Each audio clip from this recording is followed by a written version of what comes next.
It seems each year Christmas starts just a little bit earlier than the year before. I mean, this year I noticed in Albertsons that they already had the Christmas candy up before they had the Halloween candy down. It just keeps up faster and faster, starting just a little bit earlier. The capitalism of Christmas. I also read in the paper this morning, or this week, in New York and in like 6 other cities in the United States and around the world, the Atheist Society has got their own campaign for Christmas, or for, I should say, for the holidays. Because it says, don't believe in God? No problem. Let peace on earth to all people. And so they're now starting their campaign of trying to get Christ out of Christmas and saying, you know, Christmas isn't about Jesus. Christmas is just about buying and giving and being in love with one another and being at peace. And that's what Christmas is all about. And of course, on the other side, we have the whole group trying to say, you know, you got to keep Christ in Christmas. We got to have our Christmas cribs up and everywhere. And we have got to do everything we can to do to make sure Christmas remains a sacred holiday.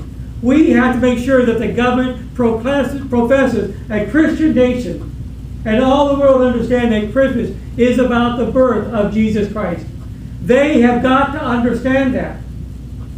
Right? I got this on the internet and I forwarded it to Bishop Terry the other day, so I'm sure you all will see this eventually. And I usually don't go for things off the internet, especially if they say, send it to 12 people or you'll die in pain, you know. But this one I like. This is a letter from Jesus about Christmas. It has come to my attention that many of you are upset that folks are taking my name out of the season. How I personally feel about this celebration can probably be most easily understood by those of you who have been blessed with children of your own. I don't care what you call the day. If you want to celebrate my birth, just get along and love one another. Now, having said that, let me go on. If it bothers you that the town in which you live doesn't allow a scene depicting my birth, then just get rid of a couple of Santas and snowmen and put in a small nativity scene on your own front lawn. If all my followers did that, there wouldn't be a need for such a scene on the town square, because there would be many of them all around town.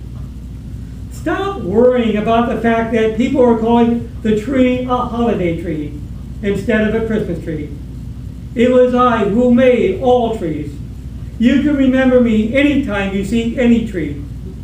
Decorate a grapevine if you wish. I actually spoke of that in one of my teachings, explaining that I am in relation to you and what each of our tasks were. If you have forgotten that one, look up John 15:1-8. If you want to give me a present in remembrance of my birth, here is my list. Choose something from it. Number 1. Instead of writing protest letters objecting to the way my birthday is being celebrated, write letters of love and hope to soldiers who are away from home. They are terribly afraid and lonely this time of the year. I know, they tell me all the time. Number 2, visit someone in a nursing home. You don't have to know them personally. They just need to know that someone cares about them. Number 3, instead of writing the president complaining about the wording on the cards his staff sent out this year, why don't you write and tell him that you'll be praying for him and his family this year? Then follow up. It would be nice hearing from you again. Number 4, instead of giving your children lots of gifts you can afford and they don't need, spend time with them. Tell them the story of my birth and why I came to live with you down here. Hold them in your arms and remind them that I love you. Number 5, pick someone that has hurt you in the past and forgive him or her. Number 6, did you know that someone in your town will attempt to take their own lives this season because they feel alone and hopeless? Since you don't know who that person is, try giving everyone you meet a warm smile. It could make a difference. Number 7, instead of nitpicking about what the retailer in your town calls a holiday, be patient with the people who work there. Give them a warm smile and a kind word. even if they are not allowed to wish you a Merry Christmas, that doesn't keep you from wishing one to them. Then stop shopping on Sundays. If a store didn't make so much money on that day, they close and let their employees spend the day at home with their families. Number 8, if you really want to make a difference, support a missionary, especially one who takes my love and good news to those who have never heard my name. Number 9, here's a good one. There are individuals and whole families in your town who not only will have no Christmas tree, but neither will they have any presents to give or receive. If you don't know them, buy some food and a few gifts and give them to a charity which believes in me, and they will make the delivery for you. Finally, if you want to make a statement that your belief in and loyal to me, then behave like a Christian. Don't do things in secret that you wouldn't do in my presence. Let people know by your actions that you are one of mine. Don't forget, I am God and can take care of myself. Just love me and do what I told you to do. I'll take care of the rest. Check out the list above and get to work. Time is short. I'll help you, but the ball is now in your court, and you do have a most blessed Christmas with all those whom you love and remember. I love you, Jesus. I thought that was really good for today, because we hear John talking about prepare the way of the Lord, make straight all the path before God. And there are times when we as a people and as a nation expect others to do that. The Israelites look for that. They look for God to somehow to make all things new for them, to restore to them the kingdom. And eventually God did that. And they waited, and they waited, and they waited for God to do the work. But at the same time, they needed to do their own work. They needed to be steadfast in prayer and in faith and trusting in God.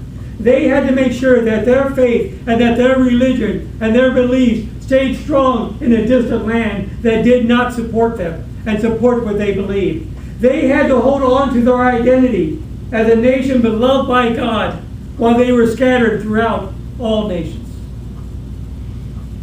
We are called to do the same thing. We are called to be steadfast in faith and in love. That while we wait for the world to understand who Jesus is, we have to make sure that we don't forget. We don't need a city to put up a crib. We need to put up a crib. We don't need a charity to take care of the poor and the hungry. We need to take care of the poor and the hungry. We do not need a proclamation from Washington to proclaim that this day is a day of peace. We need to proclaim from our lives and our hearts that this is a day of peace. That if Christmas is going to be Christmas, if Christmas is going to have the meaning that we want it to have, then it is we who have to give it that meaning.